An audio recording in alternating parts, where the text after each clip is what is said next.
Hey, Anya fam. We have a very important topic that I think needs to be addressed today. And it's one that, as a paid advertising specialist, I get asked this question a lot. And as I'm coaching other online service providers and ad strategists, social media managers, and when our agency is working one to one with clients, there is one question that comes up more than all the rest. And that is, why am I still attracting the wrong clients? So, if you're ready to finally know the answer to the question, then let's tune in. On your mark, get set, and watch. Okay, so when we say you're still attracting the wrong clients, right, that assumes that it's happened more than once, that not once, not twice, but on a continual basis, we're bringing in the wrong people. And there are quite a few things for that. But just like any doctor would, before we treat the root, we need to identify what are the symptoms. So if the root is we're attracting wrong clients, and that's part of it, there's other factors that we'll get to. Let's peel off the layers like we would an onion. So what are the symptoms that can potentially lead to the wrong clients?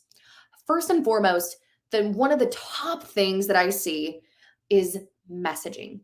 And this is where sometimes a copywriter, a brand strategist, or a true messaging expert can come in. So often I see whether you're a coach, a service provider, a course creator, whatever vertical you may be in, your messaging may be attracting the wrong people. For instance, one issue that we're addressing internally with our messaging between who we served before and who we're serving now, we found a gap in our messaging that needs to be addressed. The reason being, when we switched primarily to focus on online business owners to help scale their online programs, what we recognized is that the caliber and the place in business that the client that we work with now is in compared to the one we first started with are two different areas. And so, a lot of times, as your business grows and elevates, so does your avatar. Oftentimes, it's the same person and the same psyche and the same components that are maybe going on, but it's very different. I know for us, sure, we still serve online coaches, online course creators that have similar pain points, but the pain points they had when they started and their demographic info is not enough in a messaging area to address where they're at now.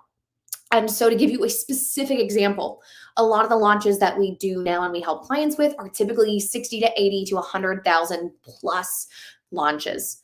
But when we started doing launches, sometimes we were 5K, 10K, 20K launches, and we still do that too. But a gap that I realized within our own marketing is that one of our case studies in lead magnets says in our messaging going from 0 to 20K. Now, on a surface level, that stat looks fantastic, right? We went from 0 to 20K. That's a huge accomplishment. But the issue with this position in our messaging is it means it's going to attract more people that want to get from 0 to 20K.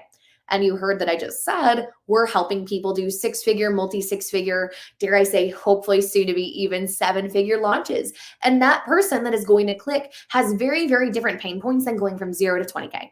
Because someone from 0 to 20K in that messaging is wanting to get started. They're wanting to go from nothing.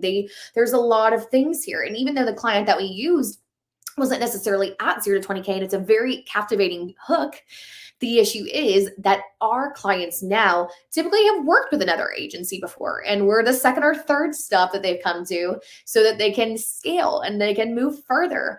And they want a multi six-figure launch. Or maybe they've done ads themselves. They know how to run paid traffic and they're just sick of it and they see the value in what we do and they want to outsource it. Okay. And so that nuance in messaging is just one reason you are attracting the wrong people. It's very, very important to recognize that though your persona and though the demographic information, right, who hasn't filled out some kind of a demographic analysis of your ideal client, remember that the pain points and the triggers will look different as that client ascends. And if your clients and you have a model that your clients are going with you, remember if you're using their intake forms or any of the collateral they provided when they started with you compared to where they are now, most likely their position is elevated. And so it's critical to really address that in your messaging to make sure that your messaging doesn't attract the wrong person. It's key. That's one symptom.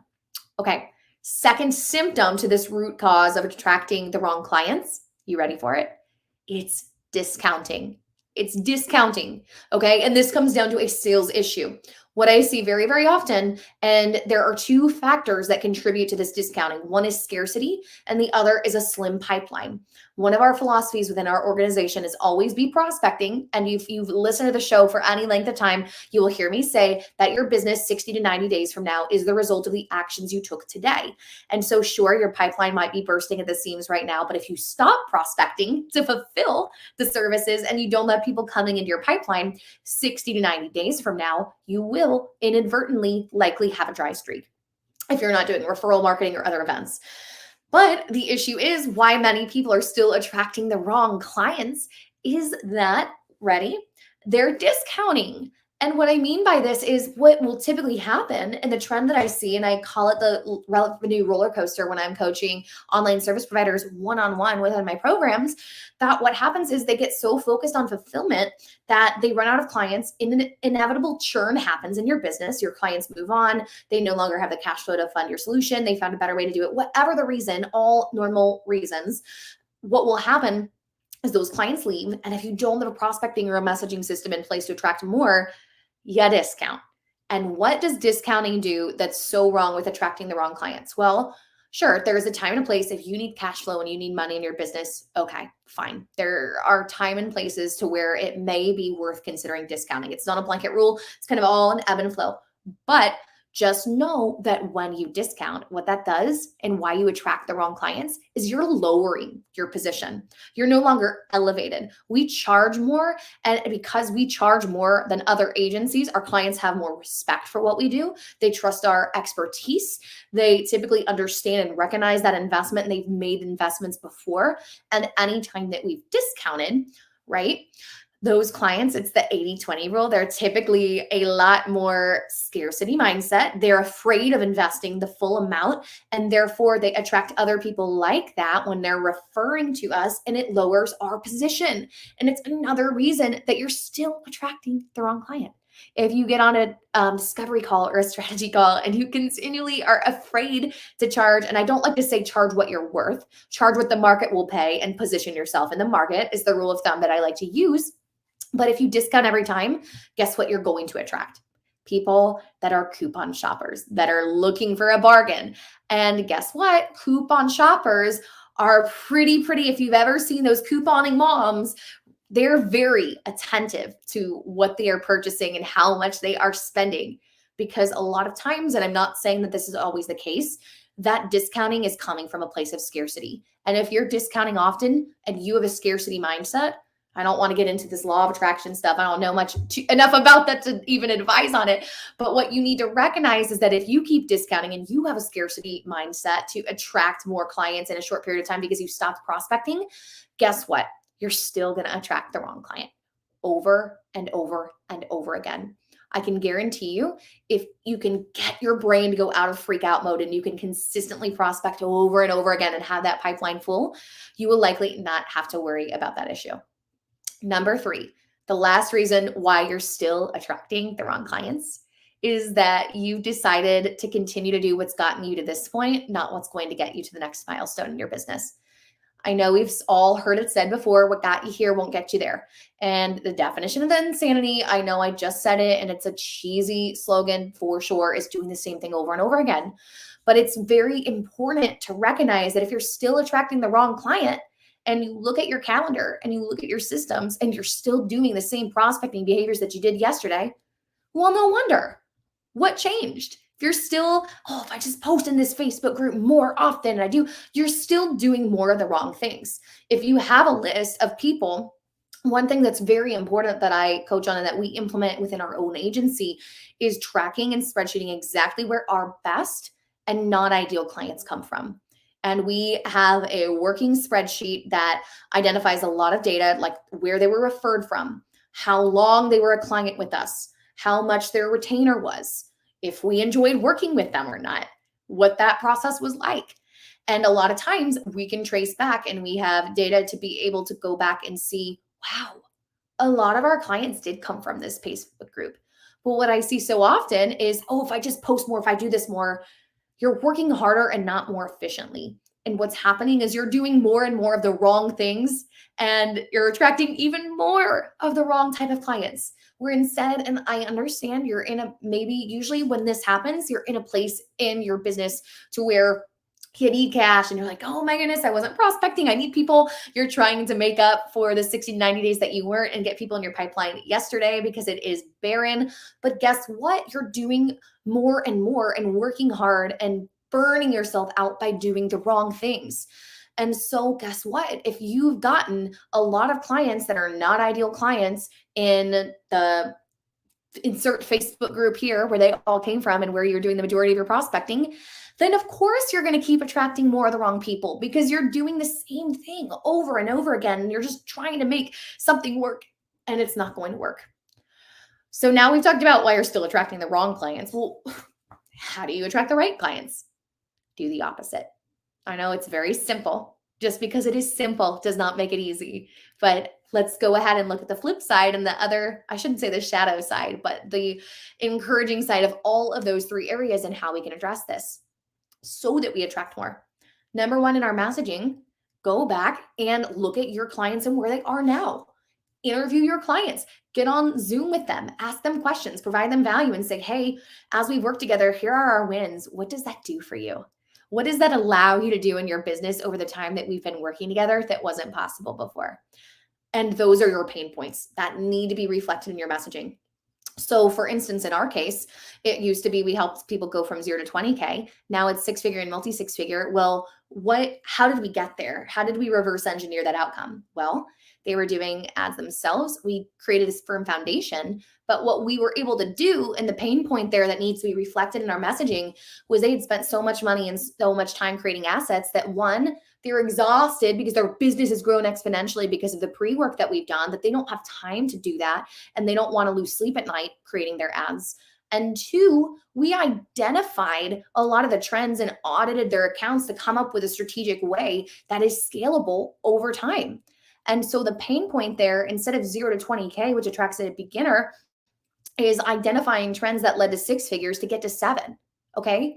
That's where our messaging needs to be positioned in order to attract one of those people. So you need to turn the messaging to where, again, be careful going back through your intake form of a client that came on 6 months to a year ago.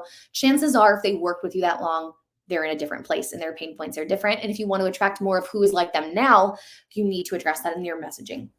Number two, discounting. You need to position your price to what's comparable in the market, but to be at the top of your market. Chances are, if you've been in business for a length of time, you've invested resources in your coaching. You've invested resources in your growth, in your tools, in your software, in your team, and your pricing needs to be able to reflect that position. And you need to avoid discounting. Now, again, I do a lot of training on this because pricing is almost a science and an art, in the sense that, yes, I hear people when they say price what you're worth, right? But at the end of the day, you may be priced out of the market if you charge too much. Now, if you are a solopreneur and you want to have a boutique model and stay just you forever without having a team and do all the things, then okay. If you earn a certain reputation and build your business off referrals and you're okay with the ebbs and flows, sure. But what's very important in your pricing, and the reason that this pricing can affect the caliber of clients that you serve, is that the second you start discounting, you're probably going to bring in more of the wrong people with a scarcity mindset. So how do we invert this and flip it on the head to attract the right people? Stand firm, hold that position, and stop trying to help everyone. Stop discounting. Just say, you know what? Thank you so much for reaching out. And if they ask you, usually it's something that we offer without being asked, say, you know what? That's okay. I think based on this call, we're not the fit for where your business is at this time, but we'd love to work together in the future. Here's some resources, or here's some referrals that we can connect you with.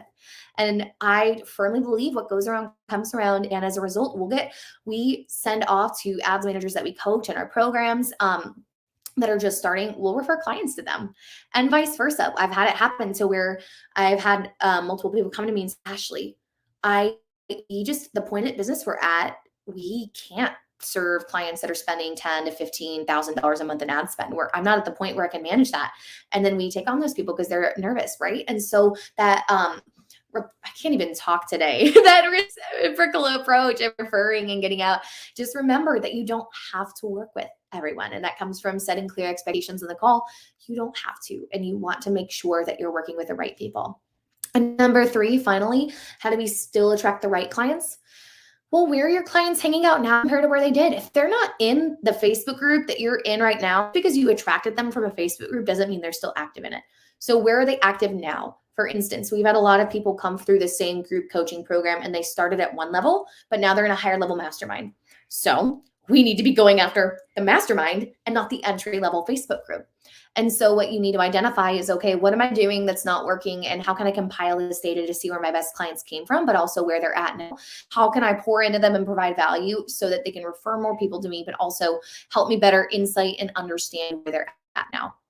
So that's a wrap, y'all. That is why you're probably still, if there's a client on your roster that you do not want to work with, know that I see it so often. We complain like, oh my gosh, my clients stink. Just remember that you wanted to work with that client and you attracted them probably through one of those three things, either your messaging, your pricing, or the where you are looking. And so that's okay. You can either set up new expectations or no, and open up space to receive more and more clients that you would want to work with, by changing your messaging, changing your pricing, and therefore your position. It's more than a price, it's a position. And of course, where you reach out to those prospects. Okay, I'd love to hear from you. Which tip maybe surprised you? Which one maybe you're stuck implementing and you're wondering if in the comments, or if you email us at hello@anyamark.com, where are you stuck? Which tip were you thinking, oh my goodness, this is the one that I need to fix that really spoke to you? And what are you going to do about it? I'd love to hear from you and see how, based on this week's episode, how you're going to step up and take action to attract more and more of your dream clients. All right, on your mark, get set, let's grow.